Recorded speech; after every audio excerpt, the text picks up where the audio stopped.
नमस्कार दोस्तों, नवयुग एकेडमी के यूट्यूब चैनल में आपका हार्दिक स्वागत है। अपन है वो इंडियन पॉलिटी की जो पीवाईक्यूज की सीरीज कर रहे थे, उनमें है वो इससे पूर्व है वो 4 वीडियो के माध्यम से लगभग अपन 200 के समथिंग पीवाईक्यूज कर चुके हैं। जिन लोगों ने वे पीवाईक्यूज की सीरीज नहीं देखी है, नीचे नवयुग एकेडमी टेलीग्राम चैनल व यूट्यूब चैनल की डिस्क्रिप्शन बॉक्स में लिंक दी गई है, वहां से आप जुड़ के वो वीडियो देखने चाहिए, जहाँ से आपको है वो मतलब बहुत सारा फायदा देखने को मिलेगा। उसी सीरीज में अपन ये अगला वीडियो शुरू कर रहे हैं, जिसके माध्यम से अपन मतलब 2025 के पीवाईक्यूज कर रहे हैं। आगामी प्रतियोगिता परीक्षाएं जैसे एसआई है, फर्स्ट ग्रेड है, सेकंड ग्रेड है, कॉलेज लेक्चरर, जहाँ भी इंडियन पॉलिटी का जो मतलब आता है, वहाँ पे आपको ये वीडियो निश्चित रूप से मतलब फायदे देखने को मिलेगा। इसके माध्यम से मतलब अपन है वो 2025 के आरपीसी ने जितने भी पेपर आयोजित किए, जनवरी माह से मतलब सितंबर माह तक जितने भी पेपर आयोजित किए, उसके सारे पीवाईक्यूज को देख रहे हैं ओरिजिनल वेबसाइट आरपीएससी की और ओरिजिनल आंसर की के साथ तथा व्याख्याओं के साथ देख रहे हैं। इससे पूर्व अपन ने राजस्थान हिस्ट्री कल्चर की वीडियो भी देखे थे, जो कि 4 वीडियो के माध्यम से 2025 के लगभग जुलाई माह तक सारे प्रश्न देखे थे, जो कि मतलब बहुत ही अच्छा कंपैरिजन था। जिन लोगों ने वो वीडियो नहीं देखे है, नीचे डिस्क्रिप्शन बॉक्स में लिंक है यूट्यूब चैनल की, वहां से जाके आपको वीडियो देखना चाहिए। और नवयुग एकेडमी का यूट्यूब चैनल है, आपको सब्सक्राइब कर लीजिए प्लीज, जिन लोगों ने नहीं किया है। तो अपन पहले प्रश्न की ओर बढ़ रहे हैं। पहला प्रश्न है वो प्रोटेक्शन ऑफिसर सितंबर माह में एक आरपीएससी ने पेपर आयोजित किया, उसका पेपर देखते हैं। देखो दोस्तों इसमें पूछा है कि भारतीय संविधान के अनुच्छेद 14 से संबंधित निम्नलिखित कथनों पर विचार कीजिए। दोस्तों अब वर्तमान में क्या है, आरपीएससी आर्टिकल 14 से भी प्रश्न इन लोगों ने उठाना पूछ रहे हैं और अच्छे मतलब प्रश्न पूछे जा रहे हैं। तो सबसे पहले तो अनुच्छेद 14 की बात करें तो इसमें मूल यदि बैरक्ट की बात करें, बैरक्ट में लिखा हुआ है कि विधि के समक्ष समता। क्या लिखा है? विधि के समक्ष समता, विधि के समक्ष समता राज्य भारत के राज्य क्षेत्र में किसी व्यक्ति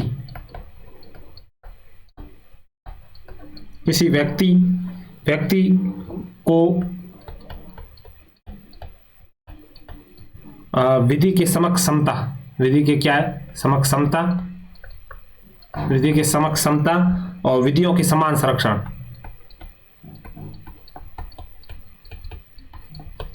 विधियों के समक्ष समान संरक्षण, 2 चीजें दे रखी है। विधि की समक्ष समता भी दे रखी है, विधियों के समक्ष समान संरक्षण भी दे रखा है। यह अनुच्छेद 14 से आरपीएससी ने वर्तमान में आरएस मुख्य परीक्षा 2023 वाली थी, उसमें भी प्रश्न उठाया था और आजकल मतलब 2-3 एग्जामों में ये प्रश्न देखने को मिल रहा है। तो आपको इस आर्टिकल को बहुत ही अच्छे तरीके, इसमें कॉन्सेप्ट अच्छे से है, तो आपको ये मतलब समझना है। तो ये नागरिकों की बात नहीं करता, एक तो ये याद रखा है ये व्यक्तियों के बारे में बात कर रहा है, और एक राज्य के अंदर, राज्य मतलब पॉलिटिक है, जो कि मतलब जो अनुच्छेद 13 के अंदर जो बातचीत राज्य की है वही राज्य मानता है। और दो टर्मिनोलॉजी रही, एक विधि की समक्ष समता भी दे रखी है और विधि के समान संरक्षण क्या होता है, इनके बारे में अपन देखते हैं।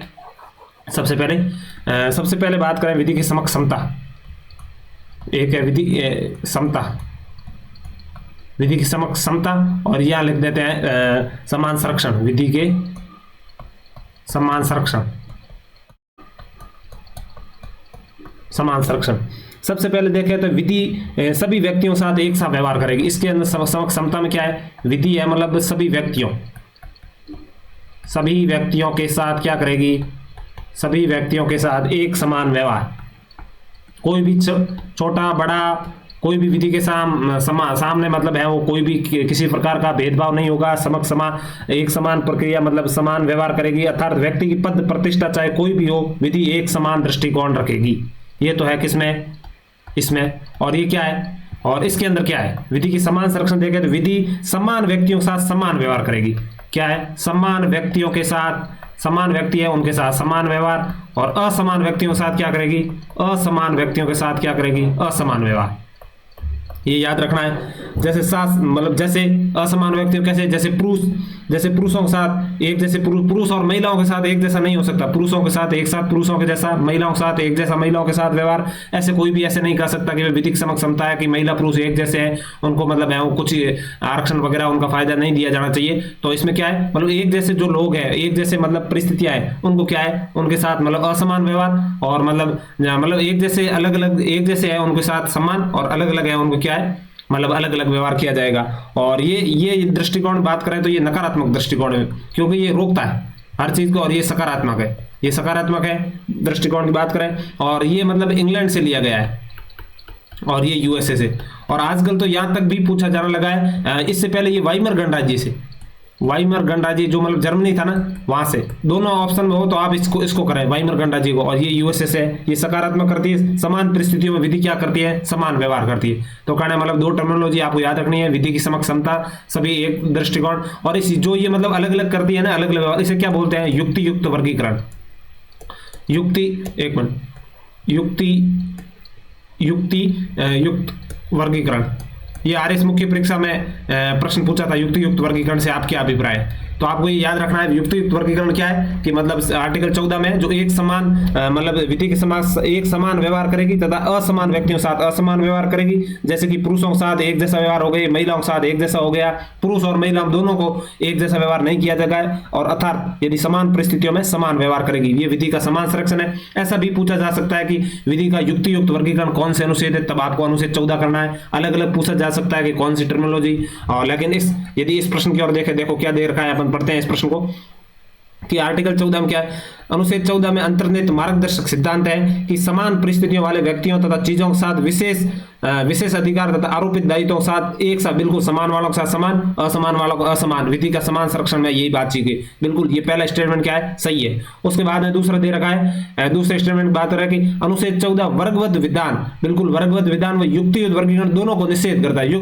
निषेध नहीं करता है, ये तो वर्गवत विधान करता है, मतलब असमान समान के साथ समान, असमान के साथ असमान। तो कहने का मतलब ये गलत हो जाएगा, पहला एक सही होगा, इसका ऑप्शन क्या हो जाएगा, एक सही। ध्यान रखें, यहां से प्रश्न पुटअप किया जा सकता है। इंग्लैंड से लिया गया, ये वाइमर गणराज्य वाला ऑप्शन आ जाए, दोनों इंग्लैंड और, तो इसको करना है। और दो टर्मिनोलॉजी है जो कि अच्छे से प्रश्न में पूछी जा रही है आजकल। आपको ये युक्तियुक्त वर्गीकरण के बारे में ध्यान रखना चाहिए। आरएस मुख्य परीक्षा 2023 में पूछा गया था कि मतलब विधि समान के साथ समान और असमान के समान असमान वर्गीकरण जो तार्किक रूप से करेगी, इसे क्या बोलते हैं, युक्तियुक्त वर्गीकरण कहते हैं। तार्किक रूप से व्याख्या करेगी, ऐसे नहीं है कि भाई किसी आधार पर कर दिया। तार्किक रूप से जैसे मतलब पिछड़ों को दिया जाएगा आरक्षण, तो उसकी सोशल इकोनॉमिक कंडीशन, जनसंख्या जो जनगणना होती है उनको आधार रख के माना जाएगा। बिल्कुल इसका ऑप्शन एक हो जाएगा। अगले प्रश्न की ओर बढ़ रहे हैं दोस्तों। अगला प्रश्न 50 नंबर है। अगले प्रश्न की ओर देखें तो ये दे रखा है कि निम्नलिखित में से किस संविधान संशोधन से आजकल खूब सारे प्रश्न पूछे जा रहे हैं कि अनुच्छेद 171 में संशोधन करके ये प्रावधान किया गया कि राज्य विधान परिषद के सदस्यों की कुल संख्या राज्य विधानसभा कुल संख्या से 1/4 बजाय 1/3 से अधिक नहीं होगी। कारण मतलब राज्य विधानसभा कुल सदस्यों की संख्या पहले क्या थी, 1/4, अब वर्तमान क्या है, 1/3 से अधिक नहीं होगी। ये किससे किया है, तो एक तो ये याद रखना है कि भाई ऑप्शन नीचे 23वां संविधान, 51वां संविधान, 15वां संविधान, 7वां संविधान। इसका आंसर क्या हो जाएगा, 7वां संविधान संशोधन 1956। याद रखना 7वें संविधान संशोधन से खूब सारे किए, मतलब वैसे अपन को पहले से ही पता होगा। 7वें संविधान संशोधन से यदि बात करें तो पहले भी अपन चर्चा कर चुके हैं, जैसे कि भाई जो अपने राज प्रमुख था उनको हटाकर भी 7वें संविधान संशोधन से किया गया, वो भी इसी से संबंधित है। और इसका आंसर क्या हो जाएगा, पहले 1/4 था, वर्तमान में 1/3 है। और ये विधानसभा के, ये याद रखना, यहाँ से वापस पुटअप किया जा सकता है प्रश्न, 1/4, 1/2 2/3 ऐसा करके। तो याद रखना विधानसभा के कुल सदस्यों की संख्या का, विधान परिषद में कितने सदस्य होते हैं, 1/3 सदस्य होते हैं, एक तो ये याद रखना। उसके बाद में अलग अलग, और परंतु 1/3 होते हैं लेकिन 40 से कम नहीं होंगे। विधान परिषद जहां जहां है तो उसमें क्या है, 40 से कम नहीं होंगे, ये भी याद रखना है अपने। विधान परिषद की संरचना मतलब, और 170 आर्टिकल, ये 171 दे रखा है, 170 में क्या है, 170 में विधानसभा है। इसके आसपास वाले आर्टिकल अपन को याद रखना चाहिए। 170 में क्या है, विधानसभा है, 171 में क्या है, विधान परिषद है। विधान परिषद में कुल सदस्यों में 1/3 से अधिक नहीं होगी। 7वें संविधान संशोधन से राज प्रमुख पद भी समाप्त कर दिया गया, परंतु 40 से कम क्या होंगे, सदस्य नहीं होंगे। कम से कम 40 तो रखने ही होंगे, बाकी जितनी विधानसभा की संख्या है उससे 1/3, जैसे राजस्थान में 200 है तो 200 को क्या है, 1/3 करके जितने सदस्य बन रहे हैं उस आधार पर यदि विधान परिषद बनती है तो आप सदस्य बना सकते हैं। उसके बाद में उसमें अलग अलग भाई उस विधान परिषद में सदस्य कैसे होते हैं, अपन को पता है 1/3 सदस्य हैं वो नगर पालिका से होते हैं, नगर पालिका से। और उसके बाद में 1/12 है सदस्य विश्वविद्यालय के स्नातक कर रखे विद्यार्थी होते हैं। 1/12 है वो पढ़ाने वाले टीचर होते हैं। उसके बाद में 1/3 विधान परिषद वाले अपन बात कर ली। उसके बाद में 6 सदस्य राज्यपाल मनोनीत करता है। तो याद रखना है 1/3 क्या है, 2 जगह नगर पालिकाओं से, 1/3 है वो मतलब विधान परिषद, और 1/12 कहाँ है, विश्वविद्यालय स्नातक और टीचर माध्यमिक वाले 6 राज्यपाल करता है। और ये मतलब कहना है मतलब ये चीजें यहाँ से संबंधित हो गई। और भी अनुच्छेद दे रखा है, जैसे मतलब उसकी बात करें तो 15वां संविधान जो दे रखा है ना, ये 15वां संविधान संशोधन, इसको आप याद रखें। ये थोड़ा महत्वपूर्ण लग रहा था मुझे कि भाई जो उच्च न्यायालय हाई कोर्ट है अपने, उनमें सेवानिवृत्त न्यायाधीशों की संख्या, वर्तमान अपन सेवानिवृत्त जो न्यायाधीश होते हैं उनकी सेवानिवृत्ति आयु कितनी होती है, वर्तमान 62 है, पहले ये 60 थी। 60 से 62 कौन से की ध्यान रखें आप। 15वें संविधान संशोधन कब हुआ है? 1984, जिसके माध्यम से क्या है, इसको मतलब है वो मतलब इसको कर दी 60 से 62 कर दी। तो याद रखें, वापस पूछा जा सकता है। ये 15वां, सॉरी मैंने इक्यावन किया, 15वां ये है, ठीक है। और 7वां संविधान से ये बात हो गई। 7वें संविधान से एक और भी बताया, राज प्रमुख पद को समाप्त करके राज्यपाल बनाया गया। और 30वां संविधान संशोधन की बात करें तो सुप्रीम कोर्ट में पहले ऐसे था, मतलब कि निश्चित राशि के बाद भाई ऐसी संख्या निश्चित राशि होती थी कि भाई इस निश्चित राशि के बाद में सुप्रीम कोर्ट में वो अपील कर सकते हैं। वो राशि वाला प्रावधान हटा दिया। अब वर्तमान में जैसे कोई हाई कोर्ट में डिविजनल बेंच का फैसला है, या कोई विधि का सारवान प्रश्न नियत है, या मतलब ऐसे ऐसे कुछ जो होगी 142 अलग अलग तरीके से सुप्रीम कोर्ट सुनता है। पहले तो यहाँ राशि निश्चित कर रखी थी भाई, निश्चित, जैसे भाई 10 उदाहरण दे रहा हूं मैं, जैसे 10,000 से ऊपर वाले सुप्रीम कोर्ट वो राशि की संख्या थी वो हटा दी। तो वो कौन से था? 30वें से। 15वें से क्या है, हाई कोर्ट के न्यायाधीशों की जो सेवानिवृत्ति की आयु 60 से 62 कर दी। 7वें से ये हो गया। तो याद रखना अपने को, वापस पूछा जा सकता है आरपीएससी के द्वारा, ठीक है। अगले प्रश्न की ओर बढ़ रहे हैं दोस्तों। 49 नंबर प्रश्न, 49 नंबर के प्रश्न की बात करें तो लोकसभा की बैठक में प्रारंभ में संबंधित निम्नलिखित कथनों पर विचार कीजिए। बिल्कुल, लोकसभा की बैठक करते हैं अपन, उसके प्रारंभ होने की मतलब बैठक करते हैं तो कभी क्या क्या ध्यान रखना है। एक तो अपन को पता है आर्टिकल जो 100 है उसमें क्या है, कोरम की बातचीत हो रही है। कोरम है, और कोरम कितना है अपने 1/10 सदस्य है। ध्यान रखना है 1/10 क्या है, कोरम। अनुच्छेद किसमें है? 100 में, ये याद रखना है। लेकिन इस प्रश्न में क्या दे रखा है वो अपन देख लेते हैं फटाफट। इसमें दे रखा है कि लोकसभा बैठक के प्रारंभ संबंधित निम्नलिखित कथनों पर विचार कीजिए। सभा की बैठक तभी विधिवत गठित होती जब उसका अध्यक्ष या अन्य सदस्य जो पीठासीन हो और भारत के संविधान या नियमों के अंतर्गत सभा की बैठक पीठासीन होने के लिए सक्षम। बिल्कुल, कोई भी इसका अध्यक्ष होगा, कहने मतलब या तो जो लोकसभा का अध्यक्ष होगा या इसका उपाध्यक्ष होगा वो इसकी अध्यक्षता करेगा, या जो इसका पैनल होता है 10 सदस्य वो करेगा। यदि पैनल तब करेगा जब लोकसभा का अध्यक्ष अनुपस्थित हो, यदि वो मतलब मृत्यु हो गई है या उसका पद है वो खाली हो चुका है, तब राष्ट्रपति है वो किसी मतलब अल्पकालिक रूप से किसी अध्यक्ष चुनता है। तो याद रखना है पीठासीन हो सकता है, पीठासीन होगा तभी बैठक की जा सकती है। उसके बाद में है कि सभा की बैठक गठित करने के लिए मंत्रियों की उपस्थिति अनिवार्य नहीं है। ये जरूरी नहीं है मंत्री आए चाहे नहीं आए, अपने सदस्यों से मतलब 1/10 सदस्य होने चाहिए, मंत्रियों की नहीं होनी। तो क्या है मतलब इसमें क्या पूछ रहा है, सही उत्तर कौन सा है? सही उत्तर की बात करें तो क्या है, इसका एक सही हो जाएगा। कहना मतलब इसमें क्या है, एक सही हो जाएगा, ये एक सही हो जाएगा। दूसरा क्या है, मंत्रियों की अनिवार्य नहीं है। कहना मतलब सभा की बैठक गठित करने के लिए मंत्रियों की अनिवार्य नहीं है, नहीं है। कहना मतलब ये भी सही हो गया ना। कहना मतलब ऐसे होता ना कि अनिवार्य है तब गलत होता, मतलब अनिवार्य नहीं है तो क्या है, तो ये मतलब उसके बाद में ये दोनों सही हो गए। कहना मतलब 1, 2 और दोनों क्या हो गए, सही हो गए। और आर्टिकल 100 को याद रख रहे हैं, 1/10 सदस्य है वो कोरम है, और मतलब ये बातचीत हो गई। अगले प्रश्न की ओर बढ़ रहे हैं दोस्तों। 47 नंबर प्रश्न, भारत के संविधान से संबंधित निम्नलिखित कथनों पर विचार कीजिए। ठीक, अलग अलग अनुच्छेद दे रखे हैं। उसके बाद में इन्होंने पहला अनुच्छेद दिया कि अनुच्छेद 324, जो कि 300 अपने पूर्व वीडियो में डिस्कस कर चुके हैं कि चुनाव आयोग 324 से 329 तक आर्टिकल है वो भारत के ईसीआई के बारे में। बिल्कुल, ये पूछ रहा है कि अधीन प्रत्येक राज्य विधानमंडल में कराए जाने वाले सभी निर्वाचकों का संचालन राज्य निर्वाचन आयोग में निहित होगा। देखो यहाँ कंट्रोवर्सी कर ली इन्होंने, क्या है, राज्य निर्वाचन आयोग, राज्य निर्वाचन आयोग डाल दिया। राज्य निर्वाचन आयोग अपन पता है कि भाई ये चुनाव मतलब है वो राज्य विधानमंडल के नहीं करवाता है। राज्य निर्वाचन आयोग पंचायती राज और नगर पालिका का चुनाव करवाता है। तो कहना मतलब इसके इस आर्टिकल के अंदर आ ही नहीं सकता। ये तो 243 आर्टिकल के अंदर है अपने राज्य निर्वाचन आयोग, तो ये हो नहीं सकता। तो कहना मतलब ये पहला तो गलत हो जाएगा। ठीक है, उसके बाद दूसरा दे रखा है कि अनुच्छेद 243 के अधीन पंचायतों में कराए जाने वाले सभी निर्वाचनों का संचालन एक राज्य निर्वाचन आयोग होगा। बिल्कुल, ये सही बात है, अपन पता है 243 के अंदर ही है राज्य निर्वाचन आयोग। उसके बाद में 243 के अधीन नगर पालिकाओं लिए कराए जाने वाले सभी पंचायतों का संचालन राज्य निर्वाचन आयोग में नियत होगा। ये भी क्या है, सही है। कहने का मतलब पहला तो गलत हो जाएगा और दूसरा इसका आंसर क्या हो जाएगा, 2 और 3 सही है, 2 और 3 और पहला गलत हो जाएगा। ठीक है, इसको याद रखना है अपने को, ज्यादा है मतलब दिक्कत वाली बात नहीं है। 243 है और 243, ये प्रश्न सिंपल प्रकार का गिना जा सकता है। अगले प्रश्न की ओर बढ़ रहे हैं दोस्तों। अगला प्रश्न 44 नंबर है कि निम्नलिखित में किस मामले में न्यायालय ने कहा कि हमारे संविधान की प्रस्तावना सामान्य प्रचालन नहीं है, जैसा कि किसी विधायी अधिनियम की प्रस्तावना होती है, लेकिन इसमें गहन विचार विमर्श की सटीकता की छाप है।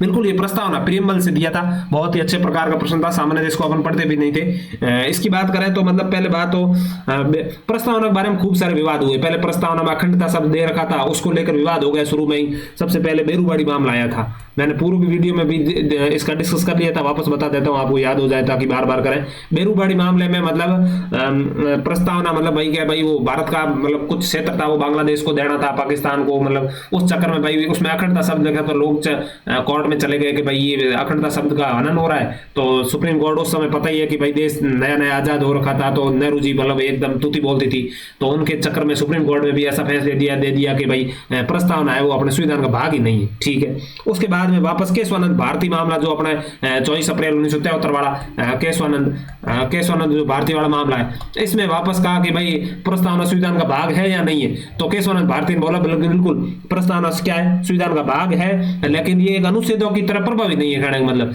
न तो कोई भी अनुच्छेदों कोई भी न तो संसद की शक्ति को अंकुश लगाता है, न ही संसद की शक्ति कुछ देता है। और उसके बाद में कहा कि भाई इसका संशोधन किया जा सकता है, बिल्कुल संशोधन किया जा सकता है। आपको पता है 3 शब्द जोड़े गए थे 42वें संविधान संशोधन के माध्यम से, अपने पूर्व में चर्चा कर ली है।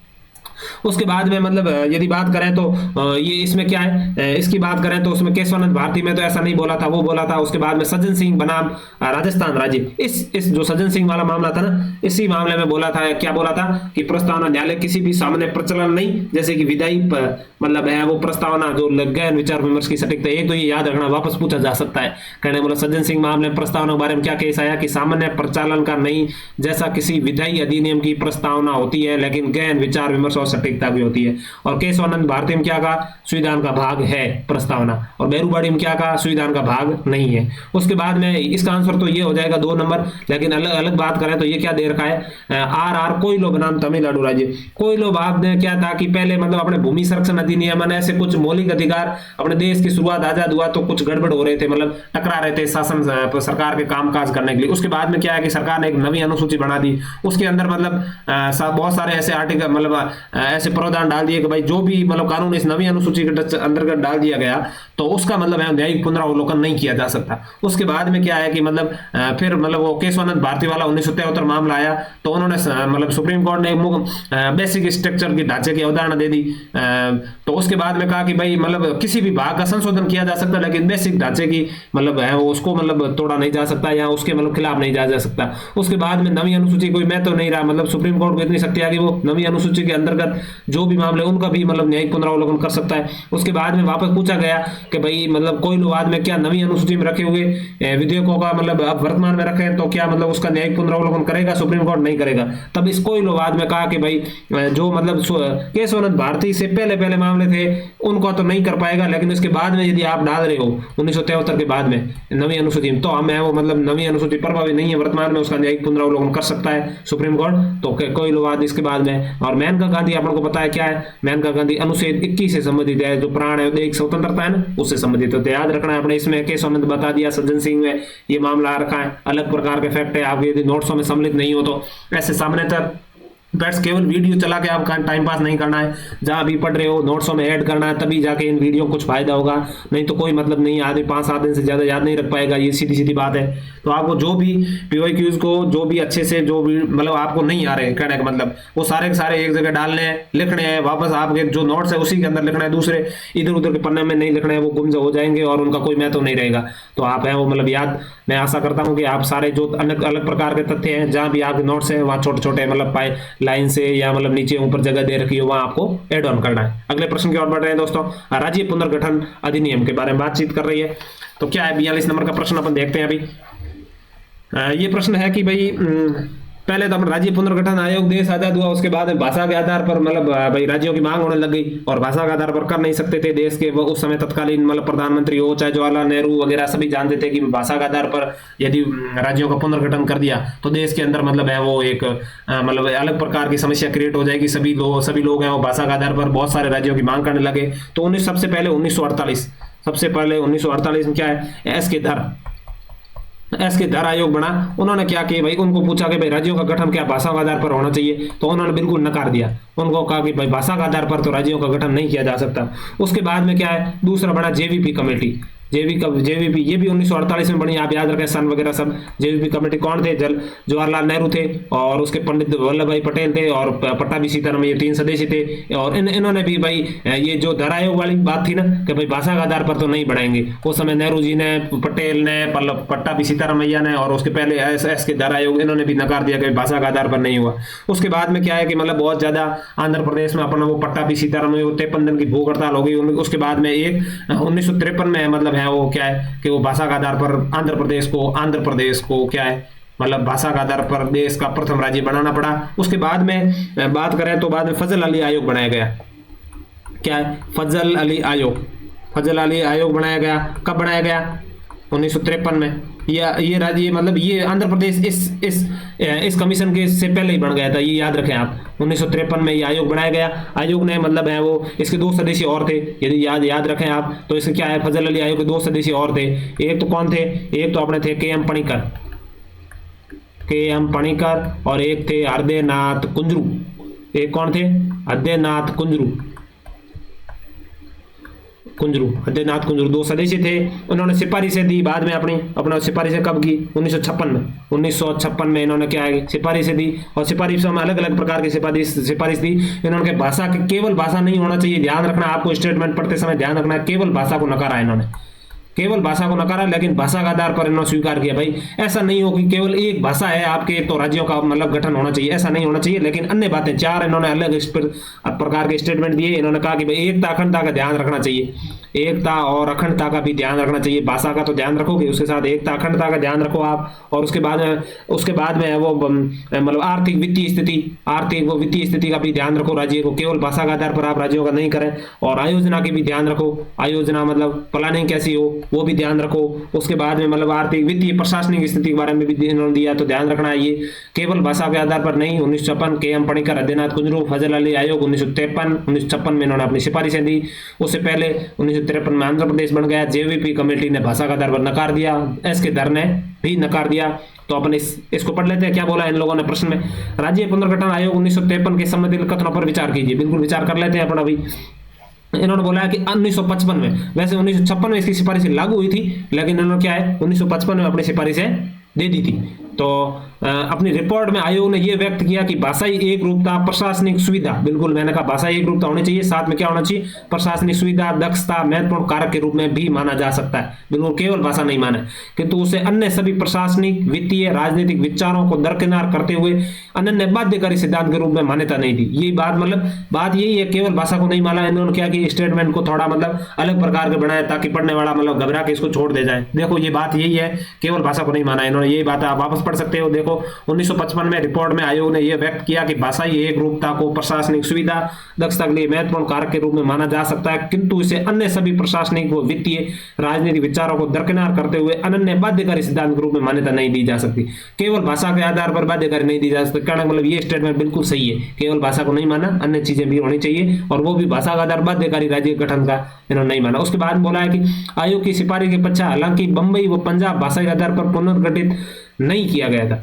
उसके बाद क्या है, आयोग ने सिफारिश के पश्चात, हालांकि आयोग के सिफारिश के पश्चात मतलब है वो हालांकि पंजाब और भाषा के आधार पर पुनर्गठित नहीं किया गया था, बिल्कुल किया गया था, कहना मतलब ये गलत है। और स्टेटमेंट क्या हो जाएगा इसका, एक सही है, ये 4 वाला क्या है सही हो जाएगा, ये गलत हो जाएगा, ध्यान रखें आप। अगले प्रश्न की ओर बढ़ रहे हैं दोस्तों, 41 नंबर प्रश्न। उसके बाद में यदि ये बात करें ना, इसमें अपना ये पूछ रहा है ना बम्बई, बिल्कुल बना था क्योंकि 1960 में है ना, 1960 में क्या है कि मतलब है वो महाराष्ट्र और मतलब है वो गुजरात बॉम्बे से बने थे। तो ये पूछ रहा आयोग की सिफारिशों के पश्चात 1960 में बिल्कुल बने थे आयोग के पश्चात, हालांकि मुंबई पंजाब का पुनर्गठन नहीं किया गया था कहना मतलब नहीं किया गया, ये गलत हो गया ना, इसलिए स्टेटमेंट ध्यान रखना। 1960 में, ये भी सन याद रखा हुआ, पूछा हुआ आरपीसी एग्जाम में। 1960 में गुजरात और महाराष्ट्र मतलब है वो बॉम्बे से कब अलग हुए, पहले बॉम्बे नाम से जाना जाता था, 1960 में 2 अलग अलग स्टेट बन गए, महाराष्ट्र व गुजरात। और जब ये मतलब ये इसका मतलब जो अपना है ना मतलब ये फजल अली आयोग की सिफारिश से पहले कितने थे, 14 राज्य थे।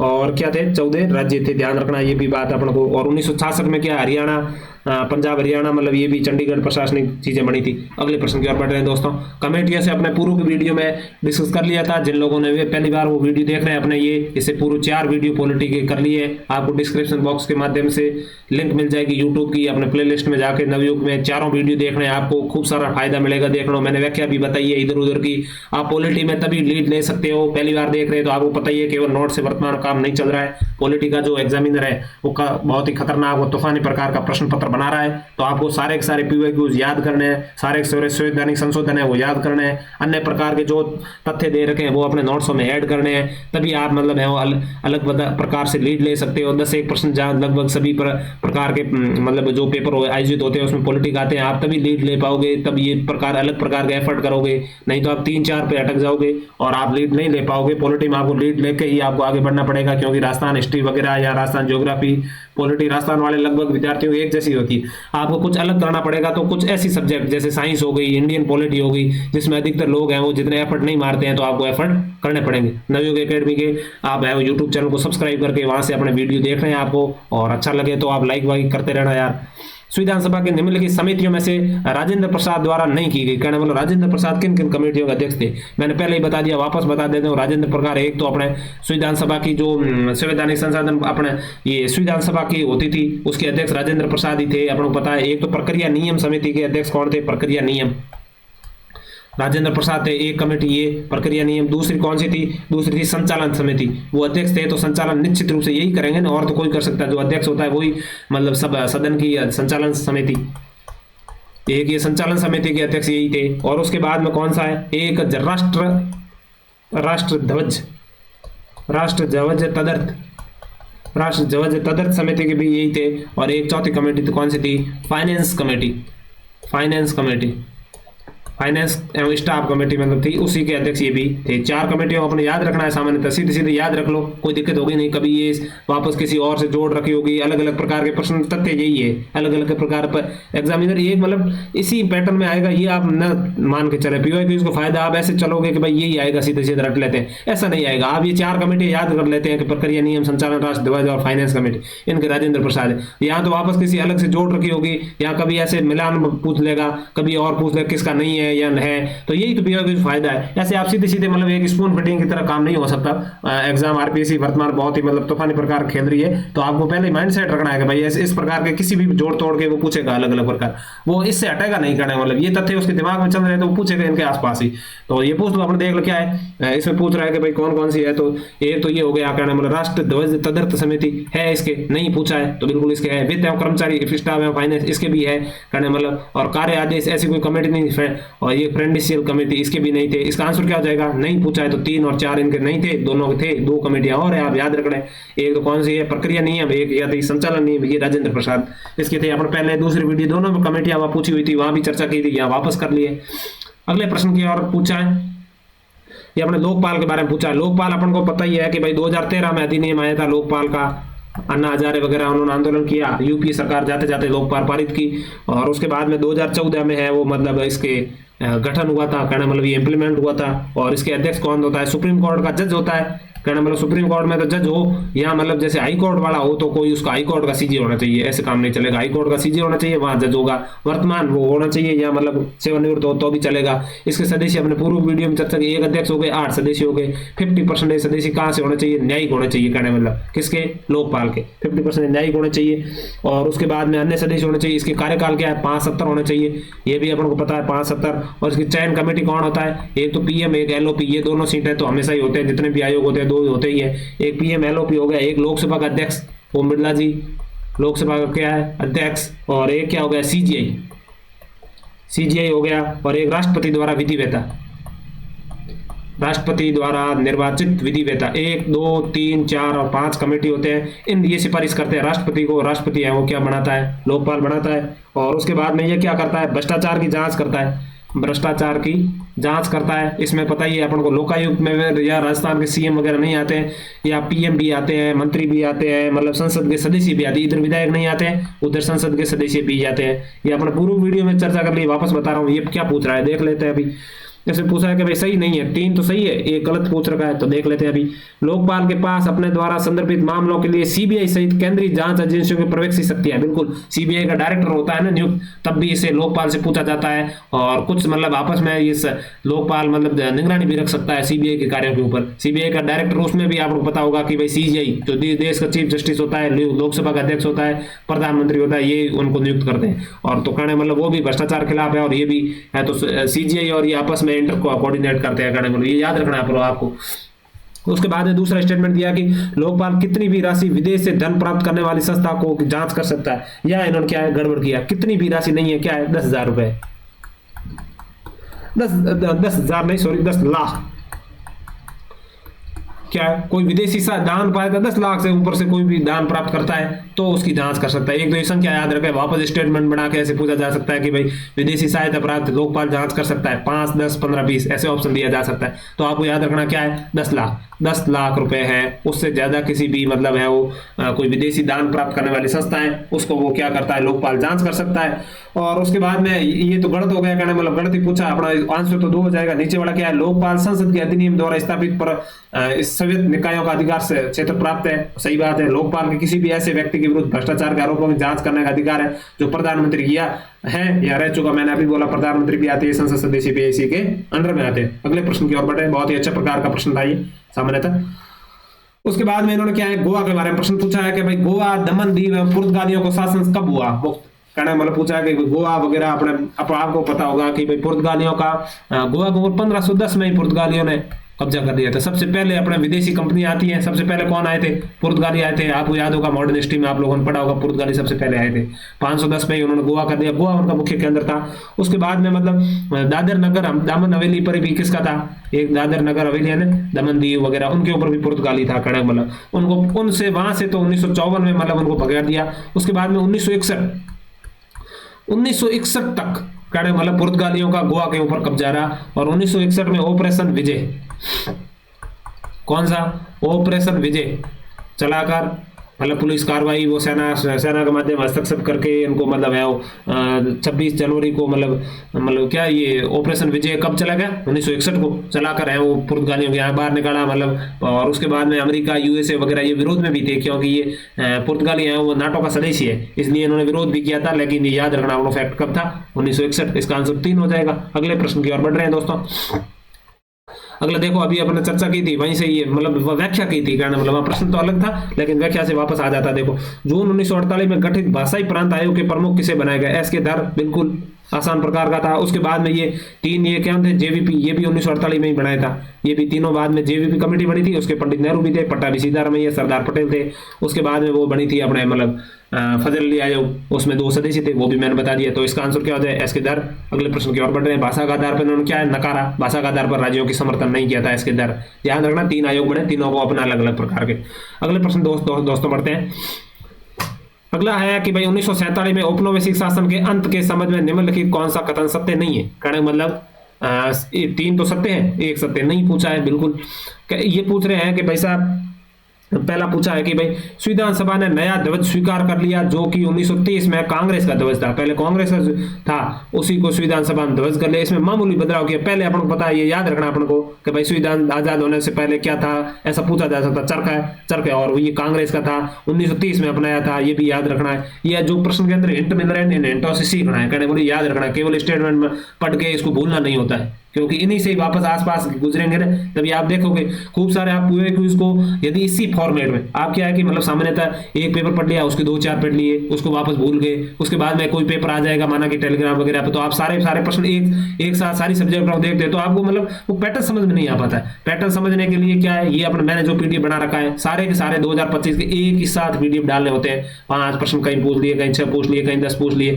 तभी आपको पैटर्न समझ आएगा कि भाई एग्जामिनर कहाँ से पूछ रहा है। भाई भाषा वाला से पूछ रहा है, राष्ट्रपति से पूछ रहा है, किस प्रकार के पूछ रहा है, उसमें किस स्तर का अंडरस्टैंडिंग है, वापस पूछ रहा है कि नहीं पूछ रहा है। संविधान संशोधन इसमें पूछे हुए थे पहले वाले में, उसमें वापस आ रहे हैं कि नहीं आ रहे, तो आपको पता चलेगा कि आसपास चीजें तो बिल्कुल गुजर रही। तो आपको ऐसे ही मैं इसको फाइनल मतलब है वो ये वीडियो अपने आज लगभग पूरा हो जाएगा। उसके बाद में इसको मैं मतलब ओरिजिनल आंसर की टिक लगा के नवयुग एकेडमी के टेलीग्राम चैनल पे इस मतलब पीडीएफ को शेयर कर दूंगा। आप वहां से मतलब प्रिंट आउट निकाल के आपको बहुत ही अच्छी तरीके से याद कर लेना चाहिए। और जिनको याद नहीं हो रहा 2 की स्पीड में देख लीजिए, आप कोई दिक्कत वाली बुराई वाली बात है नहीं। दो दो बार देख सकते हो, आपको याद करना निश्चित रूप से, ऐसा नहीं है कि भाई 2 बार हो जाएगा तो कोई बुराई हो जाएगी, 2-3 बार जितनी बार देखना है देख सकते हैं आप, 2 की स्पीड से देखिए बिल्कुल। उसमें क्या है कि ये हो गया पहला स्टेटमेंट, एक सही नहीं पूछा है, आपको देखना है। उसके बाद ये उत्सव, ये जो अपना आजादी का उत्सव था, ये बोल रहे हैं कि 14 अगस्त को 1947 रात्रि 11 बजे से प्रारंभ हुआ। बिल्कुल, अब तो देखो याद रखना स्टेटमेंट, उसकी नजर में वापस पूछा जा सकता है कि 14 अगस्त को ये हुआ था, बिल्कुल हुआ था। संविधान सभा की बैठक बी आर अम्बेडकर की अध्यक्षता में हुई नहीं, बी आर बैठक अध्यक्षता में नहीं हुई, अपने राजेंद्र प्रसाद जी अध्यक्षता करते थे संविधान सभा की। तो याद रखना बी आर तो किसके, बी आर अम्बेडकर बाबा साहब किसके थे, प्रारूप समिति के अध्यक्ष थे। तो कब बनी थी, 29 अगस्त 1947, उसका ध्यान रखें, मैं कई बार बता दिया इन वीडियो के माध्यम से। 29 अगस्त 1947 को ये प्रारूप कमेटी बनी थी, उसके क्या थे, बाबा साहब अध्यक्ष थे, जिन्होंने 60 देशों के संविधान की व्याख्या करके संविधान सभा के सामने प्रस्तुत किया था। उन्हीं प्रारूप समिति के आधार पर अपना संविधान मतलब बना था मैन। उसके बाद में है कि संविधान सभा में नए राष्ट्र के प्रतीकों, ध्वज और राष्ट्रगान को भी स्वीकार किया, कहना मतलब इसका आंसर सही नहीं, ये हो जाएगा। बाकी संविधान सभा नए राष्ट्र के प्रतीकों, ध्वज इनको भी स्वीकार किया था, याद रखना है। और ये कब किए थे, ये याद रखें आप, 24 जनवरी को, 26 जनवरी को अपना देश मतलब आजाद किया। 26 जनवरी को अपने मतलब ये लागू किए थे संविधान वगैरह, राष्ट्रपति गणतंत्र वगैरह उससे पहले कर दिया था। तो कहना मतलब ये उसका ये आंसर हो जाएगा। बहुत अच्छे प्रकार के ये प्रोटेक्शन ऑफिसर के प्रश्न थे, 10 प्रश्न थे, बहुत अच्छे। उसके बाद सेकंड ग्रेड के प्रश्न देख लेते हैं फटाफट। सेकंड ग्रेड 4 ग्रुप हुए थे, उसमें अलग अलग प्रकार। देखो पहला पूछा है कि भारत के संविधान में निम्नलिखित में किस अनुच्छेदों में राज्य विधानसभा से संबंधित सांविधिक प्रभाव वाले संकल्पों के उपबंध है। ये पूछ रहा है कि भाई राज्य विधानसभा से जुड़े हुए, कि भाई राज्य भारत के संविधान के निम्नलिखित किस अनुच्छेद राज्य विधानसभा संबंधित सांविधिक प्रभाव वाले संकल्पों की बातचीत हो रही है। कहने मतलब कि भाई विधानसभा में मतलब जो है ना सांविधिक। तो इसके बाद ऑप्शन दिया कि 169(1), 169(3), 183 ग। इसमें क्या है कि 169(1) में क्या लिख रखा है, एक में लिख रखा है विधान परिषद का गठन, क्या है विधान परिषद होती है ना, कई राज्यों में है, 6 राज्यों में। तो विधान परिषद गठन व उत्पादन, उससे पहले क्या है कि वो विधानसभा में जाएगी। विधानसभा क्या करेगा, उपस्थित कुल सदस्यों के बहुमत से, वो 2/3 बहुमत है, कुल सदस्यों बहुमत और 2/3 दोनों से मिलाकर प्रस्ताव पारित करेगी। वो प्रस्ताव पारित करेगी। उसके बाद प्रस्ताव पारित करने के बाद में मतलब विधानसभा में वो प्रस्ताव पारित होती है। ये आर्टिकल है वो विधानसभा से जुड़ा हुआ है। ये यही पूछ रहा है कि विधानसभा जुड़ा हुआ है या नहीं, बिल्कुल जुड़ा हुआ है, इस बात में निसंदेह रूप से याद रखना चाहिए। उसके बाद में दूसरा है कि 179 ग ये 179 आप क्या है कि विधानसभा के अध्यक्ष और उपाध्यक्ष हटाने की, क्या है विधानसभा के अध्यक्ष और उपाध्यक्छ दोनों को हटाने का मतलब किस में, तो बिल्कुल विधानसभा में आएगा। विधानसभा अध्यक्ष को हटाए या उपाध्यक्ष को हटाएगा तो किस में आएगा, विधानसभा में। किस अनुच्छेद में, 169 में क्या है कि विधान परिषद और विधानसभा को 2/3 बहुमत से। तो दोनों अनुच्छेद दोनों किससे हैं, विधानसभा से जुड़े हुए हैं, इस बात में तो कोई संदेह नहीं है। तो आप याद रखें दोनों अनुच्छेदों। और 183 में क्या है, विधान परिषद, जो अपने ऊपर पड़ी है ना विधान परिषद के मतलब विधान परिषद है ना, उसके क्या है कि मतलब सभापति होता है, उसका अपन पता ही है, एक उप सभापति होता है। तो उनको हटाने के लिए, तो कहने मतलब उनको ये बहुत ही बारीक प्रकार, उनको तो विधानसभा में आएगा नहीं ना, कहने मतलब भले ही वो राज्य मतलब विधानमंडल से जुड़ा हुआ हो, लेकिन वो विधानसभा में नहीं गया। ये यही पूछ रहा है कि राज्य विधानसभा से संबंधित कौन से, कहने मतलब ये दोनों आर्टिकल विधानसभा से जुड़े हुए। ये विधान परिषद के सभापति और उप सभापति हटाने का प्रावधान भी इस अनुच्छेद में है, लेकिन वो विधानसभा में वो प्रस्ताव नहीं जाएगा, केवल विधान परिषद में ही हटा के मान लिया जाएगा। कहने मतलब इसका आंसर क्या हो जाएगा, ए व बी दोनों सही है और सी गलत हो जाएगा। बहुत ही अच्छे प्रकार का प्रश्न था। सामान्यतः ये बहुत ही बारीक आर्टिकल थे, ये प्रश्न हैंडल करना बड़ा मुश्किल काम था। आप याद रख सकते हैं, वापस पूछा जा सकता है इनका क्या मूड है, कभी पूछा जा सकता है कि भाई कितने सदस्यों से होता है या 169 में क्या है। तो आप याद रखें, वापस दो बार सुने, बार बार प्रैक्टिस करें, लिख के याद करें, मनन करें वापस, तभी ये याद चीजें होगी, नहीं तो मुश्किल है थोड़ा काम। अगले प्रश्न की ओर बढ़ रहे हैं दोस्तों। पहला इन्होंने पूछा है कि एक निर्वाचित राष्ट्रपति द्वारा भारत के संविधान में कौन सी विशेषताएं परिलक्षित होती है। कि भाई एक निर्वाचित राष्ट्रपति होता है ना, उसे क्या बोलते हैं, संसदीय शासन प्रणाली। बिल्कुल ब्रिटेन से ली गई है, अपने भारत में भी संसदीय शासन प्रणाली। इस प्रश्न का उत्तर नहीं है, राष्ट्रपति से बोल रहा है तो इसका तो नहीं है ये, लेकिन भारत में संसदीय प्रणाली भी है। उसके बाद में संघवाद, बिल्कुल भारत में संघवाद भी है, इस प्रश्न का उत्तर नहीं है, लेकिन संघवाद भारत में कोऑपरेटिव फेडरलिज्म, कॉम्पिटिटिव फेडरलिज्म, अलग अलग फेडरलिज्म चलते हैं, राज्य और केंद्र अलग अलग प्रकार आपस में सामंजस्य के साथ चलते हैं। तो संघवाद भी भारत की विशेषता है। उसके बाद में पथ निरपेक्ष राज्य, ये अपना पथ निरपेक्ष राज्य है, राज्य का कोई विशेष धर्म नहीं होता है और ये मतलब अपने प्रस्तावना में लिखा हुआ है। उसके बाद में गण राज्य, बिल्कुल इस प्रश्न का उत्तर क्या हो जाएगा, निर्वाचित होता है ना, गण राज्य हो जाता है, क्योंकि मतलब जिस राष्ट्र में मतलब कहने मतलब नहीं होता है ना, जैसे कि भाई जो मतलब उसका राष्ट्रपति होता है वो मनोनीत या वंशानुगत नहीं होता है, मतलब वंशानुगत नहीं होता है या निर्वाचित या अपने आम लोगों से चुनता है, उसे क्या बोलते हैं गणराज्य, जैसे संवैधानिक प्रमुख होता है ना, उसे चुना जाएगा तो इसे मतलब है वो कहना मतलब क्या है तो हो जाए गणराज्य। गणराज्य ध्यान रखें, गणराज्य किसे बोलते हैं, संवैधानिक प्रमुख होता है वो सीधा चुना जाएगा जनता के द्वारा, उसे बोलते हैं गणराज्य। भारत एक गणराज्य देश है, ध्यान रखना है अपन लोगों को।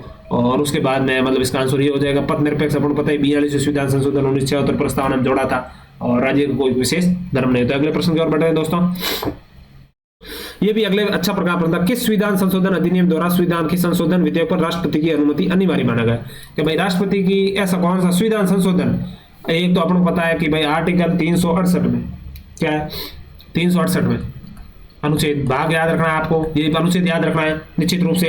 दो प्रकार के यहाँ मतलब संविधान संशोधन होता है, ये भी मैंने पूर्व वीडियो में बता दी।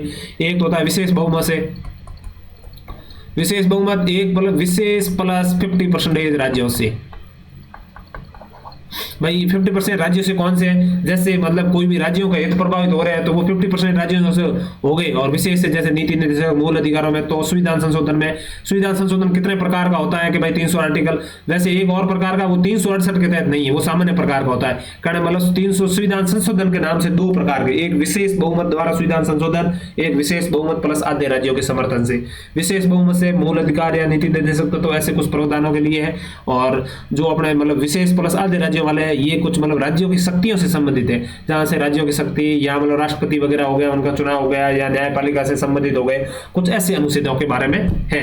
तो पहले क्या था मतलब बाकी जैसे अपना सामान्य विधेयक होता है तो राष्ट्रपति क्या है कि भाई 42वें संविधान संशोधन से इंदिरा गांधी ने कहा कि भाई आपको उसकी अनिवार्य है, मतलब उसको मानना अनिवार्य है। लेकिन 44वें संविधान संशोधन के एक बार पुनर्विचार के लिए लौटा सा, ये तो है सामान्य विधेयक के लिए।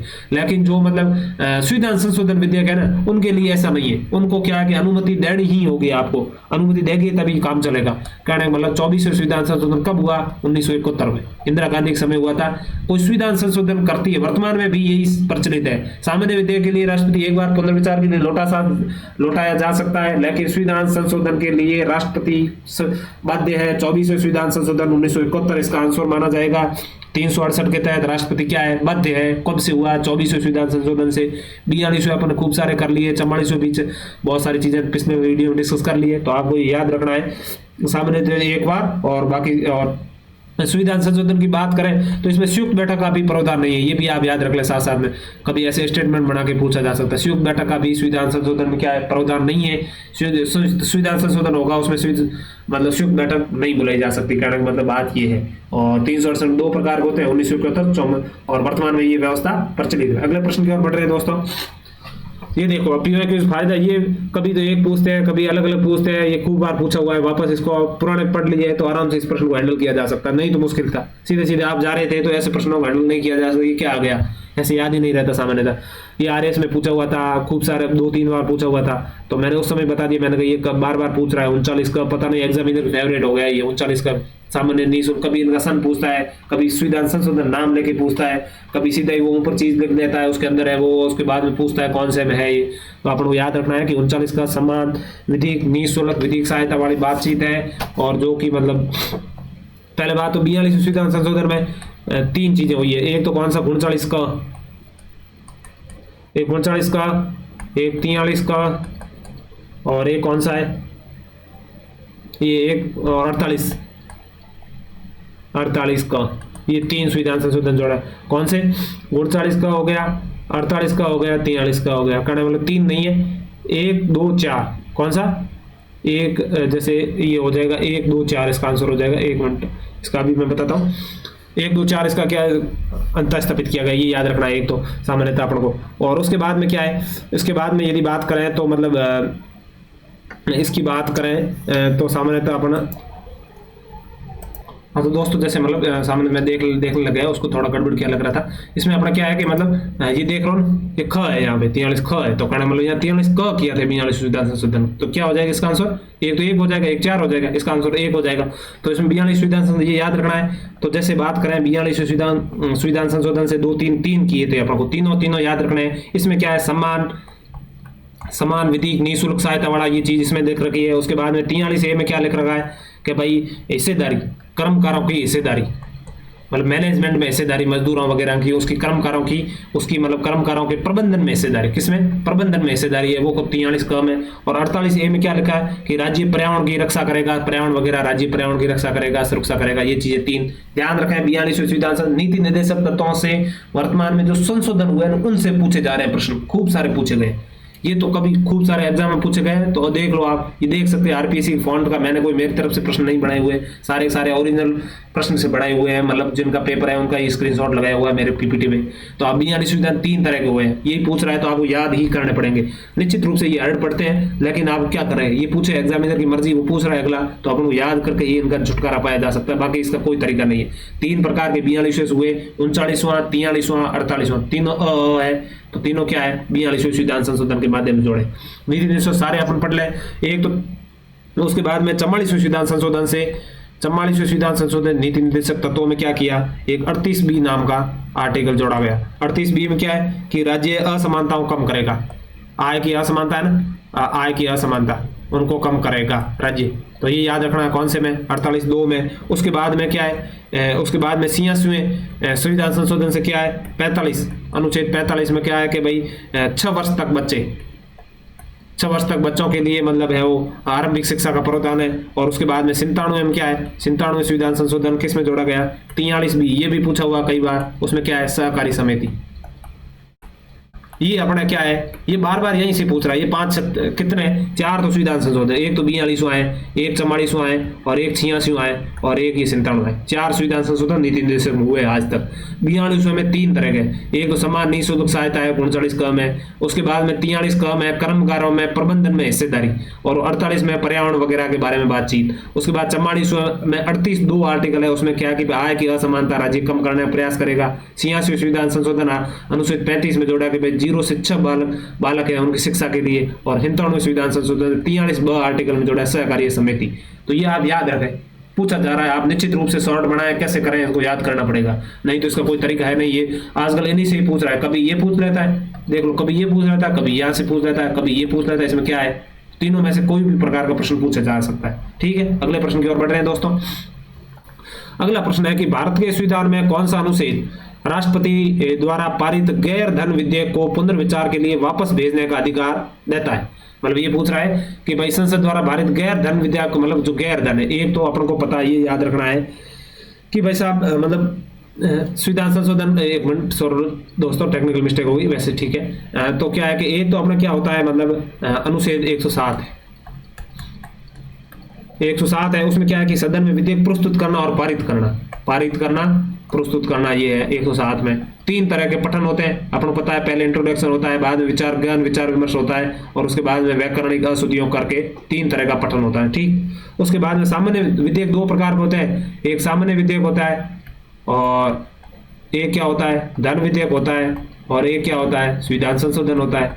अपन अभी बात कर ली 24वें संविधान संशोधन के माध्यम से जो संविधान संशोधन विधेयक, उस पर राष्ट्रपति की बाध्यकारी है भाई साहब, राष्ट्रपति के हाथ में कुछ नहीं, राष्ट्रपति को मतलब साइन करने ही करने पड़ेंगे। ठीक, उसके बाद धन विधेयक वाला है मामला, इसमें क्या है, राष्ट्रपति पूर्व अनुमति से विधेयक रखेंगे, और उसके बाद में क्या है, राष्ट्रपति इस विधेयक को रोक नहीं पाएगा, सहमति देनी पड़ेगी इस पे। ठीक, वापस नहीं भेज पाएगा, कहने मतलब। उसके बाद सामान्य विधेयक है, सामान्य विधेयक क्या है, उसको मतलब 3 तरह, उसके सामने भी 3 प्रकार के ऑप्शन है सामान्य विधेयक का। क्या है, एक तो स्वीकृति दे दो आप भाई साहब, उसके बाद में क्या है, स्वीकृति रोक दो, स्वीकृति क्या कर दो, रोक दो, और एक क्या है, पुनर्विचार के लिए लौटा दो। पुनर्विचार के लिए कितनी बार, एक बार लौटा जा सकता है, कहने मतलब धन विधेयक को छोड़कर, धन विधेयक वाला पुनर्विचार नहीं लौटाया जा सकता, ये तो अपने पढ़ लिया, कहने मतलब। उसके बाद में क्या है, तो ये प्रक्रिया है ना, कहने मतलब विधेयकों की मतलब अनुमति, ये कौन से में, अनुच्छेद 111 में। तो ये याद रखना है अपना, सामान्य विधेयकों में 3 प्रकार की सुपार शक्तियां, ये अनुच्छेद 111 में चीजें दे रखी है। धन विधेयक के बारे में अपन को पता ही है, धन विधेयक के बारे में यदि बात करें तो धन वाला है, तो इसमें क्या है, धन विधेयक बारे में बात करें तो मतलब इसकी प्रक्रिया तो 109 में, प्रक्रिया पहले दे रखी है, और इसकी परिभाषा 110 में, कहने मतलब अपने सामने तो कभी किसी की परिभाषा पढ़ते हैं फिर प्रक्रिया पढ़ते हैं, लेकिन ये उल्टा है, याद रखें। क्या है इसकी प्रक्रिया 109 में, इसकी परिभाषा 110 में धन विधेयक की। तो ये 109 तो क्या है, धन विधेयक से संबंधित हो गया। 107 मैंने कह दिया विधेयक पारित जो मतलब प्रस्तुत किया जाता है वो तो हो गया। और 110 के बारे में बात है तो धन विधेयक की परिभाषा हो गई। और 111 में क्या है, सामान्य विधेयक है, स्वीकृति, रोक, पुनर्विचार।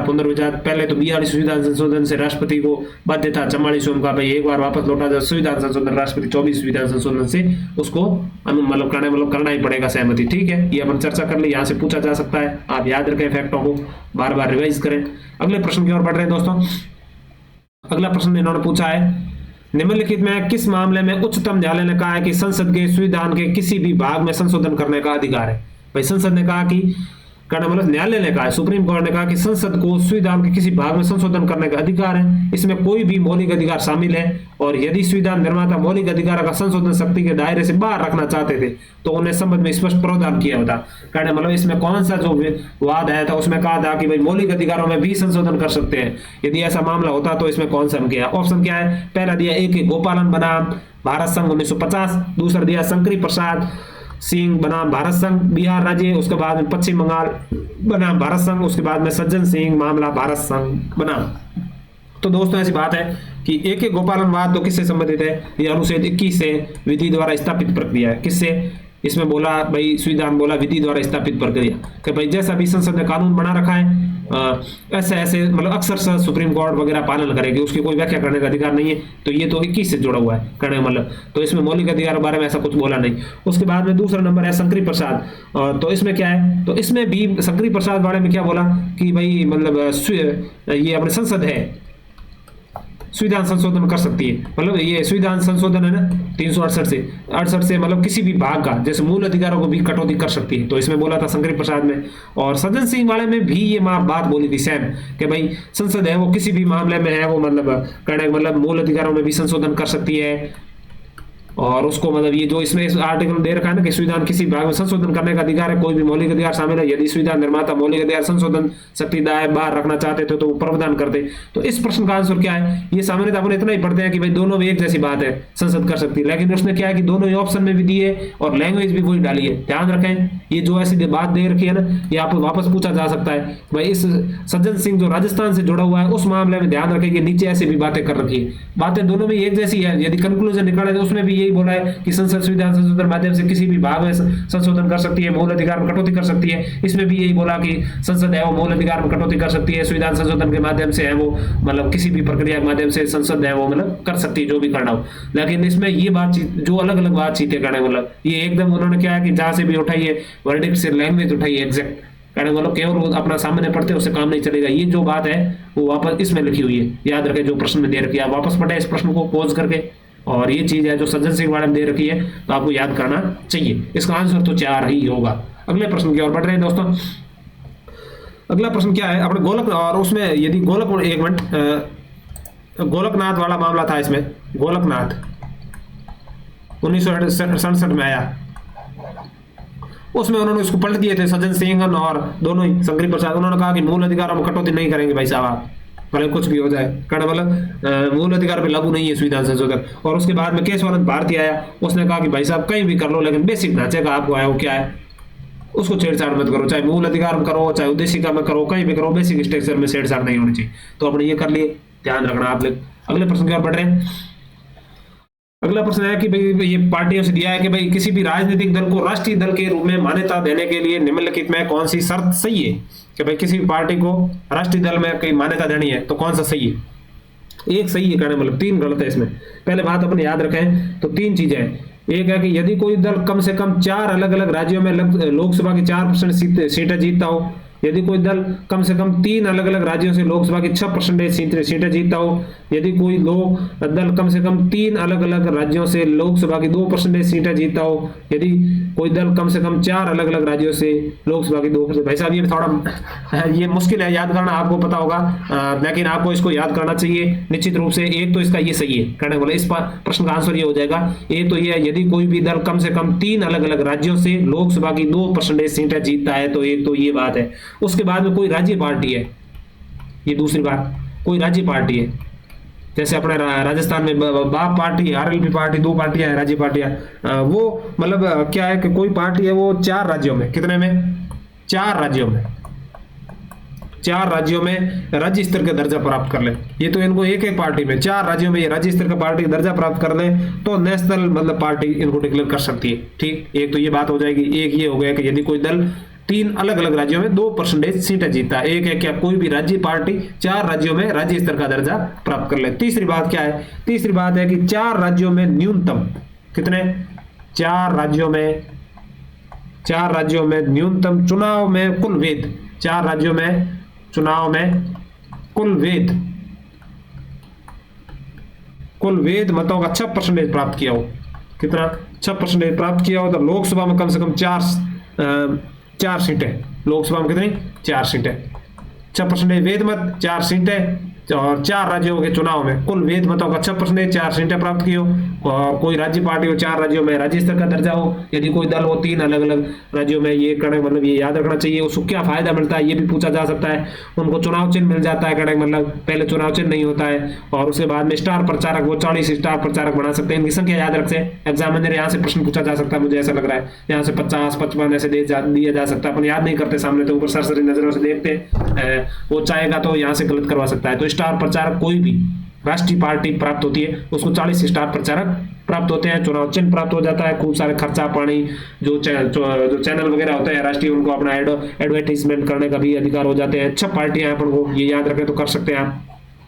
वर्तमान में कितनी पार्टियां हैं, 6 है वो राष्ट्रीय पार्टियां हैं। कौन कौन सी है, एक तो बीजेपी हो गई, एक बीजेपी, एक आईएनसी कांग्रेस हो गई, बीजेपी हो गई, 2 पार्टियां। उसके बाद में कौन सी है, उसके बाद बसपा हो गई, बीएसपी।